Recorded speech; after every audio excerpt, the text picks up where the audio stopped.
কাশ্মীরকেও হার মানাবে। হ্যাঁ, ভারতের উত্তর পূর্বে এমনই এক জায়গা রয়েছে, পাহাড় আর নদী, যেখানে এতটাই সুন্দর যে দেখে মনে হবে পেহেলগ্রামে চলে এসেছেন। নদীর উপরে ছোট্ট একটা বাঁশের সাঁকো, ছবির মতো সুন্দর, সাদা বরফের চাদরে ঢাকা সাংতি ভ্যালি। সে এক প্রকৃতির স্বর্গরাজ্য বটে। কাশ্মীর ঘোরার বাজেট না থাকলে ঘুরে আসতে পারেন ভারতের এই জায়গা থেকে। ভারতের ভান্ডারে এক অজানা রত্ন যেন সাংতি ভ্যালি। কিভাবে যাবেন, কোথায় ঘুরবেন, সব খুঁটিনাটি তথ্য থাকছে আজকের এই ভিডিওতে। উত্তর পূর্বের অন্যতম সুন্দর রাজ্য অরুণাচল প্রদেশ, যেখানে একাধিক সুন্দর পর্যটন কেন্দ্র রয়েছে, আর তার মধ্যেই একটি জায়গা হল সাংতি ভ্যালি। একে উত্তর পূর্বের কাশ্মীরও বলা হয়। বিরল ব্ল্যাকনেড ট্রেন অর্থাৎ কালো গলার সারস পাখির দেখা পেতে চাইলে যেতে হবে অরুণাচল প্রদেশের কামেং জেলায় এই সাংতি উপত্যকায়। অনেকেই সেলাপাসের নাম শুনেছেন। এই সাংতি উপত্যকা থেকে মাত্র 50 কিলোমিটার দূরেই রয়েছে জনপ্রিয় পর্যটন স্থল বিখ্যাত সেলাপাস। উপত্যকাটি জীববৈচিত্র্য পরিপূর্ণ।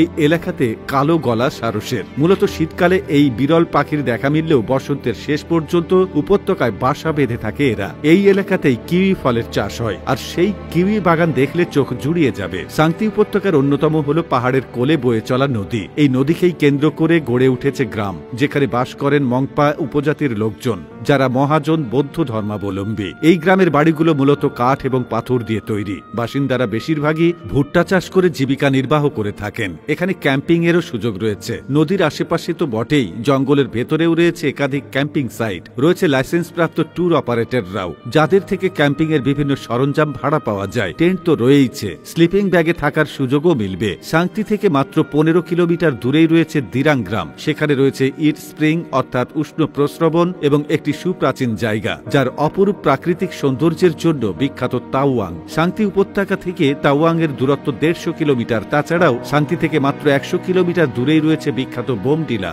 ঘুরে আসতে পারেন ভাল্লুপম থেকেও। এখানে রয়েছে পাখুই বন্যপ্রাণী অভয়ারণ্য, আর এই এলাকাটিতে একাধিক বন্যপ্রাণীরও দেখা মিলবে। ভাবছেন কিভাবে যাবেন? গুয়াহাটি, কলকাতা এবং দিল্লি থেকে তেজপুরে ফ্লাইট নিতে হবে, যেটি দিরাং এর নিকটবর্তী বিমানবন্দর। গুয়াহাটি থেকে দিরাং পর্যন্ত হেলিকপ্টার পরিষেবা রয়েছে। গুয়াহাটি ও বমদিরা থেকে দিরাং পর্যন্ত বাস, ট্যাক্সি বা শেয়ার ড্রপও আছে। দিরাং থেকে আপনাকে যেতে হবে সাংতি ভ্যালি। এই ভ্যালি দেখার জন্য একটি ইনার লাইন পারমিট করাতে হয়। বেড়াতে যাওয়ার 1 সপ্তাহ আগে অনলাইন বা অফলাইনে ILP এর জন্য আবেদন করতে হয়। আপনাকে আপনার IL একটি কপি এবং একটি বৈধ আইডি প্রমাণ সাথে রাখতে হবে। বাজেট এবং পছন্দের উপর নির্ভর করে হোমস্টে, ক্যাম্পসাইট বা হোটেলও রয়েছে অনেক। বিরাংজং হট ওয়াটার স্প্রিং, কালচক্র, গুম্ফা ইয়াকের মতো জাতীয় গবেষণা কেন্দ্র দেখার মতো। অরুণাচল প্রদেশ দেশের সর্বপ্রথম সূর্যালোকের দেখা পায় এই রাজ্য, সেই জন্য এই রাজ্যের নাম অরুণাচল প্রদেশ। সত্যি নানা বৈচিত্র্যে ঘেরা।